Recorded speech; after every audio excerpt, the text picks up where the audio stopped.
Bueno, decía de que muchos, por la actividad y la forma brutal con la que asesinan a civiles, ha sido calificado como un grupo terrorista como tal. No hay otra palabra que pueda ocupar en efecto, en ese lugar. Esta organización, Hamas, básicamente tiene el control de todo lo que es la Franja de Gaza. Recordemos que Palestina está, el territorio de Palestina tiene dos. Uno, lo que es la Cisjordania, que es al oeste del río Jordán, y la otra es la Franja de Gaza. Dentro de lo que es Cisjordania tiene la autoridad política, la Autoridad Nacional Palestina. Esta autoridad nacional básicamente es la que tiene el control, la que recibe todas las condiciones, todos los recursos económicos también de la Unión Europea, de las Naciones Unidas, de diferentes países amigos, solidarizados pues con la causa palestina, de que Palestina debe de tener un territorio, debe de ser un Estado y debe de tener también condiciones para poder vivir. También ahí hay un espacio en ese territorio para que existan estos dos estados.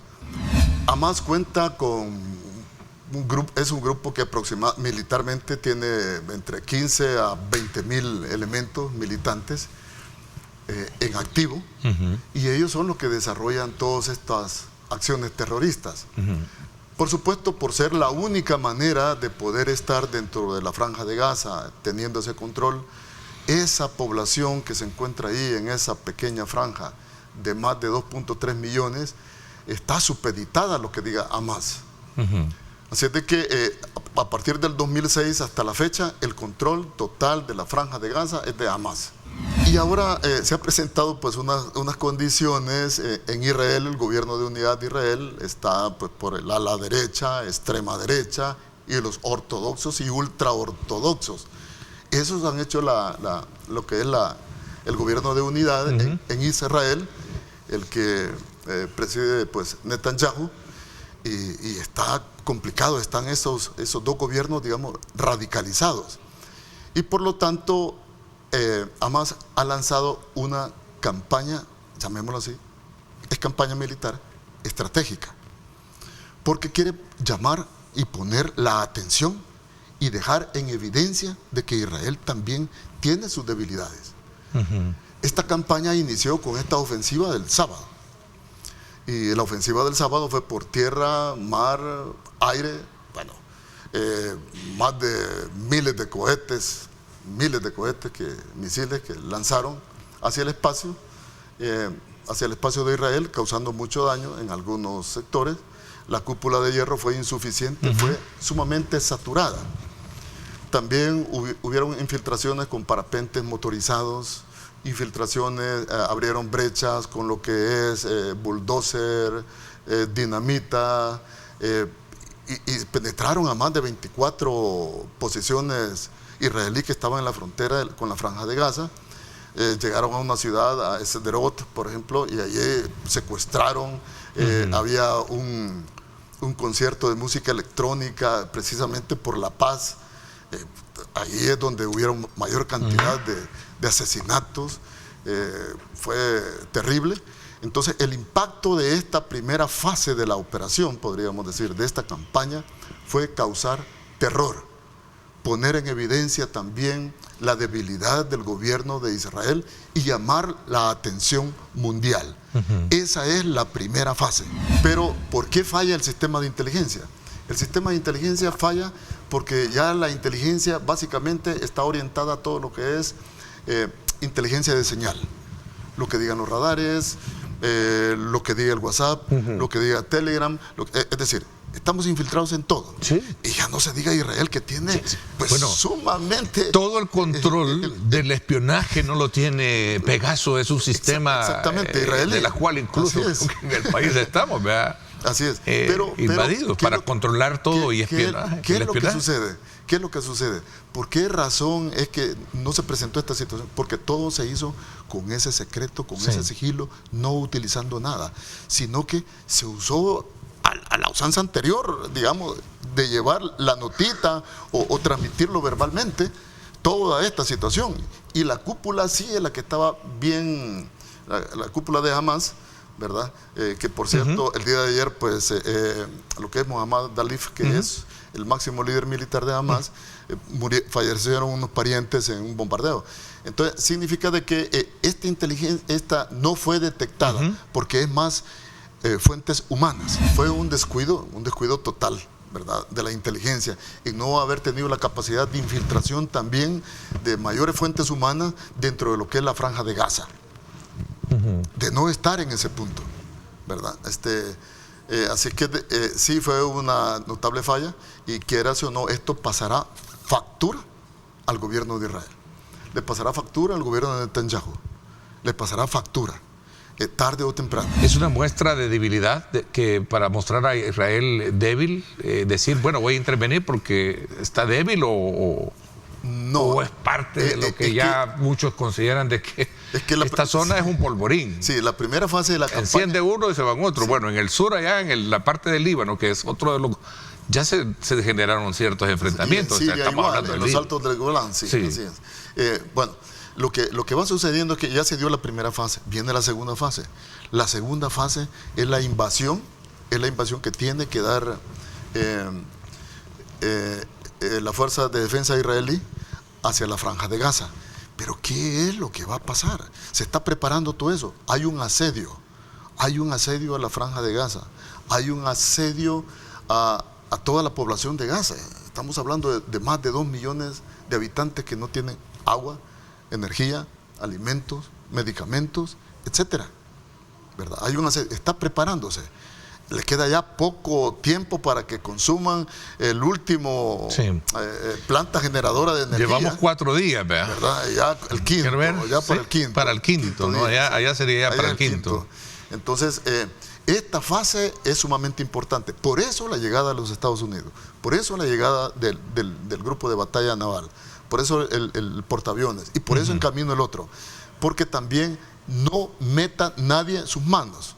Nadie se vaya a aprovechar de esto, ha dicho el presidente Biden, porque considera que esta situación se puede salir perfectamente de las manos con la llegada de Israel, que Israel ingrese a Gaza. Eso será, pero terrible. ¿Para dónde saldrá toda esa gente? ¿Y Estados Unidos abona eso o provoca más? No, abona a proteger. ¿O atiza más el fuego? Abona a proteger a Israel. Es su aliado incondicional. Y estos dos frentes armados, ¿cómo puede verlo el mundo? O sea, tenemos dos problemas, y el problema es que las repercusiones son grandes.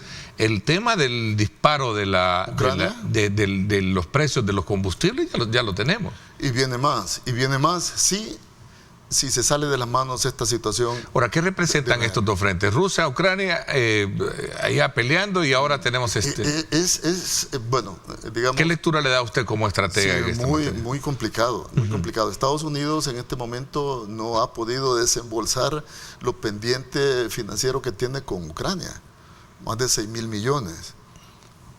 Y ha abocado inmediatamente el apoyo a lo que es Israel. Entonces, como que lo de Ucrania va retardándose. La Unión Europea igual. Es decir, hay una distracción en este momento. Hay una distracción perjudicial para Ucrania. Perjudicial. Jamás respeta nacionalidad. Sí, no, para nada. Entonces, digamos, es causar el terror. Ok, aún sabiendo de las consecuencias mundiales que tiene, yo diría que ellos saben bien que el mundo los ve como terroristas, ¿no? La mayor parte del mundo los ve como grupos terroristas. A ver, por ejemplo, lo que sucedió en este encuentro, festival bailable por la paz, que estaban como a no sé cuánto, como a 5 kilómetros creo de la Franja de Gaza. En el kibbutz. Este grupo era étnico de varias nacionalidades, no pudieron ser tratados. Bueno, habían brasileños, habían de todas partes, creo que hasta mexicanos habían, ¿no? Al decirle, mira, soy mexicano, no tiene... nada. No respetan. Nada, está en Israel. Está en territorio enemigo. Y todo lo que es territorio enemigo es enemigo. Así de radical. Así de radical. Entonces fue espeluznante lo que sucedió ahí. Pero definitivamente. un salvadoreño, ¿qué vela puede tener en ese muerto? Bueno, pero estaba ahí, en el lugar equivocado, a la hora equivocada. O se cumple esa... Sí, estaba en el lugar equivocado. ¿Qué le parece el tuit del presidente y su postura frente a este conflicto? Es Sí, una pregunta que nos formula. sí, ¿tiene el tuit? Sí, el Twitter de él, claro, por supuesto. Vamos a colocarlo en imagen. Voy a trasladarle. Bueno, él dijo, el presidente, de manera muy categórica, que en su momento, primero la condena, ¿no? Y calificó hasta de animales a este grupo, ¿no? Y que Palestina debería de separarse de este grupo, ¿eh? Y no ser contemplativo, digamos, a aceptar la causal que en su momento el mismo presidente lo comparó. Es como que nosotros por las maras realmente dijéramos, sí, ellos nos representan solo porque, y sabiendo lo criminal que son, ¿no? Estoy un poquito parafraseando, ya lo vamos a poner ahí para que lo tengamos de primera mano, pero me da la impresión que usted también lo... Sí, la verdad es que con esa situación, eso es lo ideal, eso es lo mejor, pero a costa de qué es lo que llegaría a pasar eso, cómo romper ese tejido que está sumamente estrecho, digamos, entre lo que es Hamas y lo que están en la Franja de Gaza. Y que la Franja de Gaza, pues Hamas no representa a Palestina, ¿verdad? No representa al Estado palestino, no representa a lo que es... Ok, veamos lo que dice. Como salvadoreño, vamos a darle lectura para... Como salvadoreño con ascendencia palestina, estoy seguro de que lo mejor que le podría pasar al pueblo palestino es que jamás desaparezca por completo. Esas bestias salvajes no representan a los palestinos. Vamos a ir por partes. Sí, en efecto, pues no lo representan. En realidad son terroristas. Son terroristas. Ellos tienen secuestrado la Franja de Gaza. Definitivamente. Ayer lo conversaba con el embajador, bajo ese mismo énfasis de consultarle al embajador de Palestina, y decía... Bueno, fue categórico también en condenar esa situación, pero decía también, por el otro lado, se cometen esas atrocidades y los medios de comunicación callan. Es la doble moral que existe a nivel periodístico. Lo digo así porque lo mencionaba, ¿no? Sí. Cualquiera que apoye la causa palestina cometería un gran error al ponerse del lado de estos criminales. Continúa el tuit del presidente. Sería como si los salvadoreños nos hubiésemos puesto del lado de los terroristas de la MS solo porque compartimos ancestros o nacionalidad. En efecto, a tal grado de que el día viernes, este viernes, creo que está programada una manifestación en Londres, ¿verdad? Con banderas palestinas. Y el primer ministro ha salido pues ya dando declaraciones de que evitará precisamente... enarbolar ese tipo de bandera, pero ahí se está dando una confusión y lo está tomando como que si se está incitando al odio, y ese es el problema, porque en esta fase digamos tiene que ver muchísimo toda una campaña de solidaridad y de conocimiento de la causa palestina y de evitar, aquí es donde debe existir, evitar integrar lo que es el tema de Hamas con Palestina. Hay que evitarlo, ¿verdad? Porque en realidad no es. Hay que reconocer... Es un grupo de resistencia islámico. Sí. No sé, como partido político está... Es partido político. Es partido político y la parte pero política... Pero diferente a lo que es el Fatah, que el Fatah tiene otra mentalidad, que la vía diplomacia lo puede llevar a eso, que está en Cisjordania. Laico. Y es Estado laico, reconoce el Estado de Israel. A diferencia de los radicales en sus estatutos, que jamás dice Israel no debe existir. No debe existir. Entonces, y ese es el problema que se está presentando, de que Hamas no va a desistir de esta situación. Puede finalizar esta crisis, Ernesto, puede llegar a finalizar. ¿Cree? ¿La ve cerca o lejos? No está cerca. No está cerca. Como militar que es en calidad de retiro, como estratega, ¿no ve cerca la solución de ese conflicto? ¿Por qué Israel no quiere que se reconozca como Estado a Palestina? Es una pregunta que cualquiera se está haciendo en este momento. Ese es un problema, porque esa es la solución. Debe de existir un Estado palestino y debe de existir un Estado de Israel y deben de convivir, y el mundo debe de abocarse por formar esos dos estados.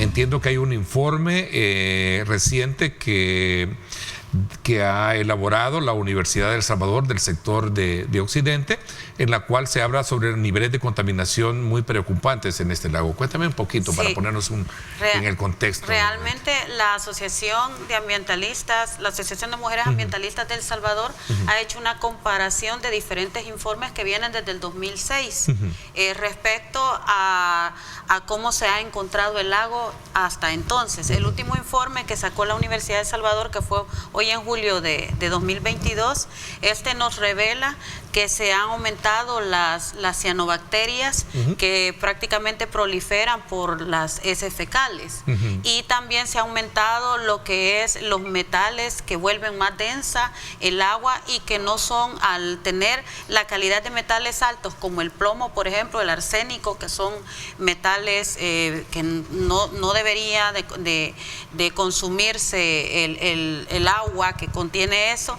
no está apto para la humanidad. Eso preocupa más ahora. Entonces, las organizaciones de mujeres, con la organización de mujeres allá en el lago Coatepeque, se están reuniendo. De hecho, este viernes tienen una reunión para ver de qué manera empezar a trabajar proyectos que lleven la educación ambiental hacia las familias, porque son cerca de 11,000 familias las que están alrededor del lago Coatepeque. 11,000 familias. 11,000 familias que están alrededor del lago Coatepeque, que no tienen acceso directo al lago porque el lago ya se privatizó. De hecho, uno de los bajaderos que estaban en planes de la laguna ha sido cerrado en esta gestión municipal actual. Ha sido cerrado. Entonces, el acceso al agua es bastante deprimente. Me imagino que ustedes también tienen en su portafolio muy bien identificado aquellas áreas que tienen esos niveles de contaminación, y particularmente para centrarnos en esa zona. Bueno, nosotros dentro del programa, coordino el programa Cero Basura de Cesta, que es prácticamente de los objetivos principales la generación de conciencia con la población, y además un componente importante que es trabajar con los tomadores de decisión, con las municipalidades. Y en realidad esta realidad también de contaminación se da a nivel nacional en diferentes tipos, ¿verdad? Y especialmente en el lago, todo está relacionado también con el mal manejo de los desechos sólidos, y además el ambiente, el impacto ambiental que nosotros como seres humanos estamos realizando en relación con nosotros mismos y con la naturaleza, es los efectos que nosotros estamos viendo como resultado en el lago, ¿verdad? Al hablar de privatización, hablamos de que los terrenos a la orilla están siendo obviamente propiedad privada y que no permiten ahora a muchos, o limitan el acceso a poder de alguna manera hacer su forma de subsistencia, porque entiendo de que muchos ahí viven. La pesca, ¿no? es una subsistencia. Claro. La pesca es una subsistencia, entonces esto incrementa también en la población una crisis en aspectos económicos, ¿verdad? De hecho, que ya tenemos una recesión económica y la población tiene esta afectación económica, y además la calidad de todo el material que están depositando en el lago, también porque no hay medidas, ¿verdad? Ya que la Ley Integral de Residuos Sólidos y Promoción del Reciclaje va caminando, ya se aprobó en febrero del 2020, pero va caminando bastante lento, ¿verdad? O sea, va muy lenta. Va muy lenta la situación, ¿verdad? Se hizo el diagnóstico nacional, el Ministerio de Medio Ambiente hizo el diagnóstico nacional, están los censos, pero hace falta proceder más con las municipalidades y toda la parte de educación ambiental para poder hacer la separación adecuada de los desechos. El lago Coatepeque está en alguna manera prácticamente poseído por mucha gente de mucho dinero, pero tristemente el lago lo ven solo como para turismo y solo para explotarlo, pero no para cuidarlo, ¿verdad? Y todas esas quintas que están a los alrededores tienen las fosas sépticas demasiado cerca a los mantos acuíferos, y muchas pues terminan contaminando todo esto. Como te digo, la mayoría de la contaminación que tiene Coatepeque, el lago, es por heces fecales, y eso suma todo lo que viene de las, como es un hoyo, ¿verdad? Suma todo lo que viene de las comunidades, lo que viene arrastrando las aguas lluvias, los metales que vienen del volcán, o sea, entonces todo eso hace un cóctel que dispara la contaminación. Laura, el tema de la ley, creo que es importante ver ese enfoque que nos hacía la pregunta antes de irnos al corte, ¿no? Claro, el tema de la ley es importante, sobre todo, bueno, ya tenemos 2 años de haber aprobado esta ley, ¿verdad? Y también es otro de los aplicabilidad que vamos viendo bastante lento, ¿verdad?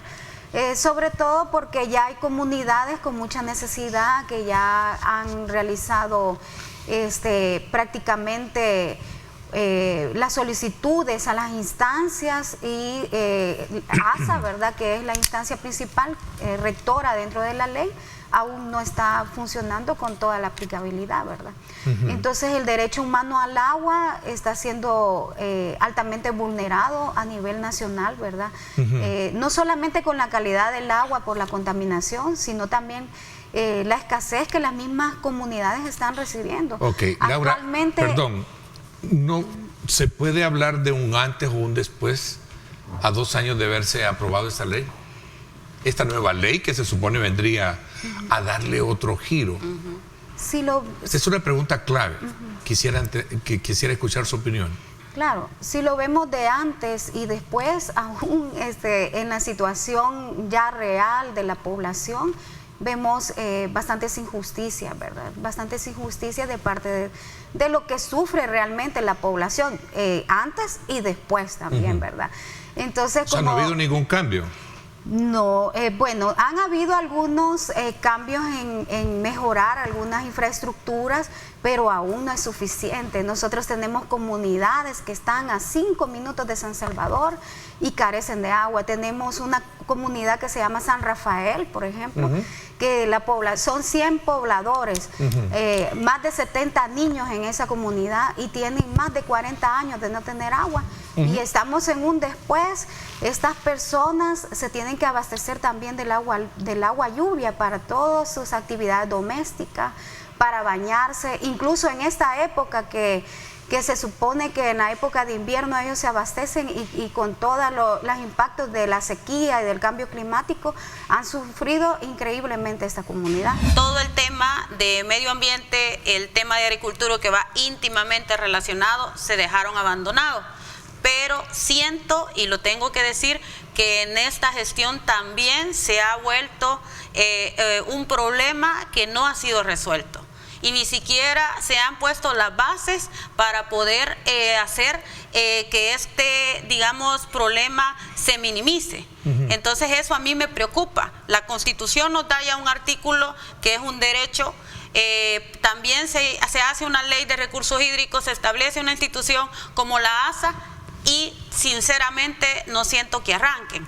Ahora, yo le voy a pedir al caballo ganador, porque de nada me sirve pedirle a los candidatos a la presidencia que yo sé que van a perder, ¿verdad? De nada me sirve. Entonces yo le voy a pedir al caballo ganador, al presidente Nayib Bukele, que el tema de protección del medio ambiente, al igual que el tema de la agricultura, se vuelva el eje estratégico fundamental para su programa de gobierno de 2024-2029, porque con eso vamos a garantizar la seguridad alimentaria de nuestro querido El Salvador. ¿Qué estoy diciendo con esto? Que nosotros como salvadoreños, si tenemos agua, si tenemos tierra, si tenemos árboles, si tenemos un clima favorable para poder sembrar, podemos ser autosostenibles y no depender de otros países para como el caso de Guatemala, que tenemos este gran problema. Como el caso de Guatemala. Guatemala ahorita nos debe de poner a reflexionar, Ernesto. ¿Sabes cómo está la papa? Sí, a 135 el saco, entendí.